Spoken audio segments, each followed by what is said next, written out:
There are many people who come and tell me, Brother Zakir, why can't Almighty God become a human being? What's the problem? God can do anything and everything. So why are you limiting God? God can do anything and everything. So why can't he become a human being? So I tell them, even if I agree with you, for the sake of argument, that God can do anything and everything, and if God becomes a human being, then he ceases to be God, because the qualities of God and human being are different. Almighty God is immortal. Human being is mortal. You can't have an immortal, mortal person together. You either have mortal being or immortal being. You can either have God or man. You can't have God-man. You can't have a person who's immortal and mortal at the same time. It's meaningless. You either have God or you have man. You can't have God-man. Almighty God has got no beginning. Human beings have a beginning. You can't have a person who has a beginning and no beginning at the same time. It's meaningless. Almighty God has got no end. Human beings have an end. You can't have a person who has an end and no end at the same time. So either you can have a man or God. You can't have a God-man. It's like you telling me, I saw a tall, short man. You can either say a tall man or a short man. You can't say tall, short man. It's meaning opposite. You can have medium height, but not tall, short. You have a fat man or a thin man. You can't have a fat, thin man. It's meaningless. The qualities of Almighty God and human being are exactly opposite. You can either have God or a human being. So if God becomes a human being, he ceases to be God. Almighty God does not require to eat. We human beings require to eat. Allah says in the Quran, in Surah Anam, chapter number 6, verse number 14, he feedeth everyone, but does not require to be fed. We human beings, we require rest, we require sleep. Almighty God does not require rest and sleep. Allah says in the Quran in Ayatul Kursi and Surah Baqarah chapter number 2 verse number 255, Allahu la ilaha hayyul qayyum la ta'khudhuhu sinatun wa la nawm lahu ma fis samawati wa ma fil ard. Allah, he is the one and only, the eternal, the self-subsisting.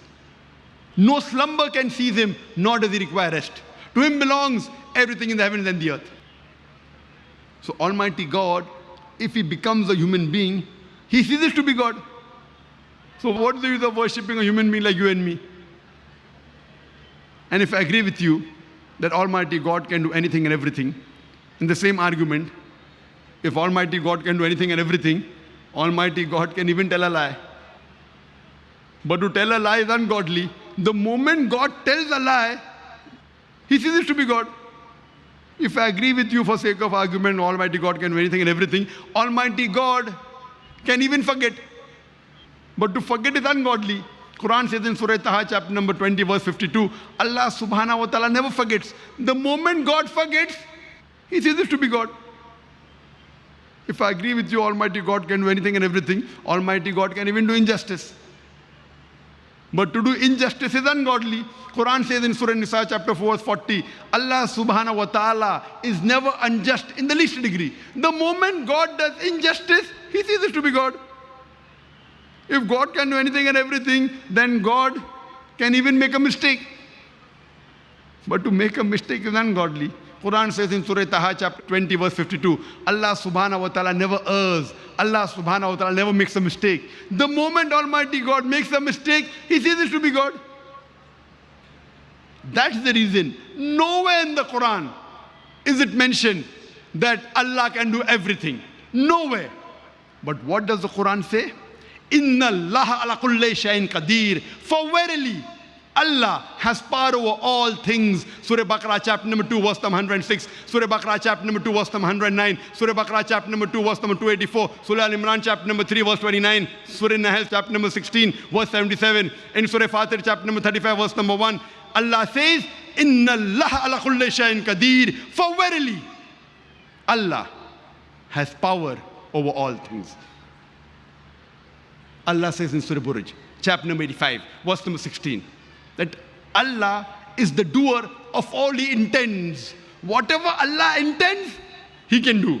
But Allah subhanahu wa ta'ala does not intend to tell a lie, to make a mistake, to do injustice, to become a human being.